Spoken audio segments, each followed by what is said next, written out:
ओम गुरु ब्रह्मा गुरु विष्णु गुरुदेव महेश्वर गुरु साक्षात् परम ब्रह्म तस्मै श्री गुरुवे नमः। अखंडमंडलाकारं व्याप्तमेन सरासरं तत्पदं दर्शितमेन तस्मै श्री गुरुवे नमः। আপোনালোকক পুনৰবাৰ স্বাগতম জনাইছোঁ। আহিবলগীয়া 10 জুলাই 25 আহাৰ বৃহস্পতিবাৰ এদিনা ৰাতিপুৱাৰ পৰা আমাৰ পূৰ্ণিমা তিথি আৰম্ভ হ'ব। নিশালৈকে এই তিথি থাকিব। এই তিথিটোক বা এই পূৰ্ণিমা তিথিটোক কোৱা হৈছে গুৰু পূৰ্ণিমা উৎসৱ। ব্যাসদেৱৰ জন্মতিথি উপলক্ষে এই তিথিটো গুৰু পূৰ্ণিমা হিচাপত সমগ্ৰ বিশ্বতে পালন কৰি অহা হ'ব। আমাৰ অসমত বিভিন্ন সংস্থাসমূহে তেওঁলোকৰ নিজৰ গুৰুৰ পাদুকা পূজা উপলক্ষে এই গুৰু পূৰ্ণিমা উৎসৱ পালন কৰিব। সাধাৰণতে শিৱযোগ গুৱাহাটী লগতে শিৱযোগ অসম লগতে হাৰ্টফুলনেছ মেডিটেশ্যন আৰু ৰামকৃষ্ণ মিছন ৰামচন্দ্ৰ মিছন আদি কৰি বিভিন্ন সংস্থাসমূহে তেওঁলোকৰ এই গুৰু পূৰ্ণিমা উৎসৱ পালন কৰিব। সাধাৰণতে শাস্ত্ৰত কোৱা হৈছে গুৰু তিনি প্ৰকাৰৰ। প্ৰথম গুৰু হৈছে আমাৰ মাতা পিতা, যিয়ে আমাক এই পৃথিৱীত আনিছে, আমাক শিক্ষাৰ জ্ঞানৰ প্ৰথম পোহৰ দেখুৱাইছে, তেওঁলোক হৈছে আমাৰ মাতা পিতা প্ৰথম গুৰু। দ্বিতীয় গুৰু হৈছে আমাৰ শিক্ষা গুৰু, যিয়ে আমাক শিক্ষা প্ৰদান কৰিছে। আৰু তৃতীয় গুৰু হৈছে আমাৰ দীক্ষা গুৰু, যি গুৰুৱে নিজৰ সাধনা তপগ্নিৰ জৰিয়তে আমাৰ ভিতৰত থকা কুণ্ডলিনী শক্তি বা চেতনাৰ বিকাশ ঘটাইছে।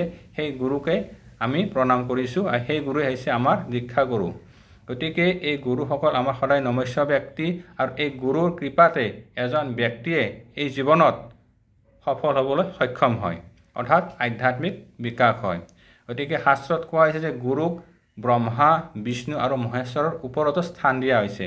গতিকে সিদ্ধ গুৰুৰ শক্তি বা কৃপা অনন্ত হয়। গতিকে আপোনালোকেও যিসকল গুৰু দীক্ষিত ব্যক্তি আছে তেওঁলোকে নিজৰ গুৰুৰ এই সময়খিনিত গুৰু মন্ত্ৰ জপ কৰিব, প্ৰাৰ্থনা কৰিব।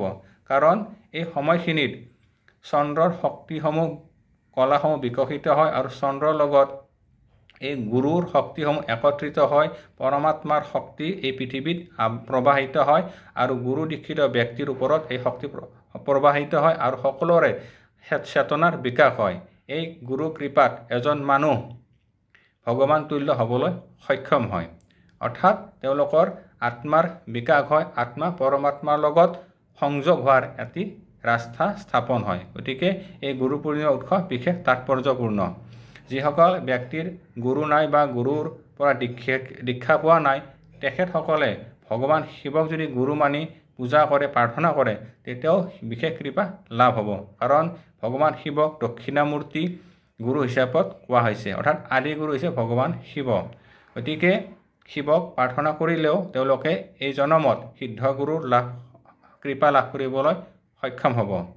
গতিকে এই সময়খিনিত আমি গুৰুৰ মন্ত্ৰ জপ কৰাৰ লগতে যদি আমি গছপুলি ৰোপণ, দুখীয়া মানুহক সেৱা শুশ্ৰূষা কৰোঁ, চৰাই চিৰিকটিক আহাৰ দান কৰোঁ, লগতে প্ৰকৃতিৰ সেৱা কৰোঁ, তেতিয়া আমাৰ কৰ্ম ভাগ্য উন্নতি হ'ব, আমাৰ অশুভ কৰ্ম সংস্কাৰ নাশ হ'ব, শুভ শক্তি জ্ঞান আমাৰ লাভ হ'ব। গতিকে গুৰু পূৰ্ণিমা উৎসৱত সমস্ত গুৰুক শ্ৰদ্ধা জনাইছোঁ, প্ৰণাম জনাইছোঁ। লগতে আপোনালোক এটি বিশেষ অনুৰোধ জনাইছোঁ, এই সময়খিনিত আপোনালোকে নিশ্চয় ধ্যান সাধনা মেডিটেশ্যন বা যিসকল ব্যক্তিয়ে গুৰু পোৱা নাই তেওঁলোকে ভগৱান শিৱক প্ৰাৰ্থনা কৰিব, নাম কীৰ্তন ঘৰত নিশ্চয় অনুষ্ঠান কৰিব। আজিলৈ ইমানেই, পৰৱৰ্তী সময়ত পুনৰ লগ পাম। ধন্যবাদ। ওম নমঃ শিৱায়।